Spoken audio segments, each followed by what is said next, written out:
and opposes restrictions to the ballot box. Fair access to voting continues to have our game's unwavering support. Leaders from more than 100 companies, including Target, Snapchat, and Uber, issued a public statement today opposing any measures that deny eligible voters the right to cast ballots. Out front now, the president and CEO of the NAACP, Derek Johnson. And President Johnson, I appreciate your time. The PGA says they're going to stick with their plan just a moment ago, but the MLB coming out and saying this obviously caught everyone's attention. It's a significant headline. How consequential do you think this decision is by the MLB? Well, I commend the commissioner of Major League Baseball and all the team owners for stepping up in this moment to protect our democracy. Republicans have to understand, particularly those in Georgia, you cannot steal your way through elections. You cannot suppress votes. This is not 1930. And corporate America should not tolerate our undermining and subverting our democracy. So I commend Major League Baseball and all of the corporations who are stepping up in this moment. So let me ask you about, sort of from two sides, some questions here. One, from Democratic Georgia State Representative Terry Anulowicz. And she tweeted, quote, "I am intensely frustrated by the MLB decision today. I am also intensely frustrated by our GOP leadership here in Georgia. I hope other major events don't leave Georgia. This only hurts working Georgians." So what do you think at this point? I mean, there are, people in Georgia who rely on jobs from something like these MLB events who, of course, now will lose that. Does she have a point? Well, when you take the right to vote from working Georgians, that's what hurt more than anything else.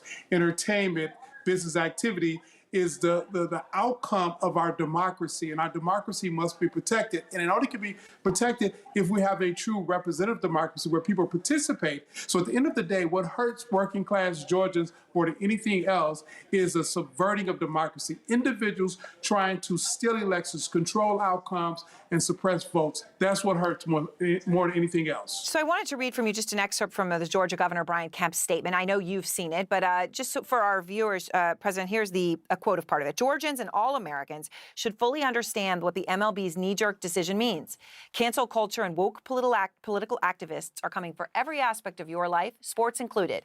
The attack on our state is the direct result of repeated lies from Joe Biden and Stacey Abrams about a bill that expands access to the ballot box and ensures the integrity of our elections." What do you say to Governor Kemp?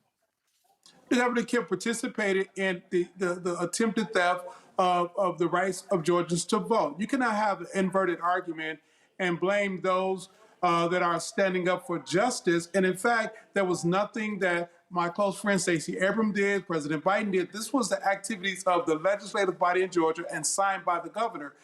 Honor our constitutions, be true patriots, play the process in a way in which everyone should be able to participate. We fight wars to ensure democracy abroad. We should fight here to ensure democracy is afforded to citizens in this country and citizens of the state of Georgia. So Governor Kemp has, over the past few days, given examples of things in the bill that he says are being purposefully ignored.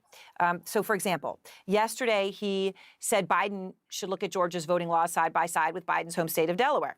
And then Kemp went on to compare the two. He said Georgia has no excuse absentee voting. Delaware does not. Kemp noted Georgia allows drop boxes, limited, yes, but Delaware doesn't have them at all. Now, they did have them in 2020 for the pandemic. Unclear if that will continue. There's nothing in their law. What do you say to Kemp's points here where he's saying, look, this is just deeply unfair? This is about the state of Georgia, not any of the other 49 states.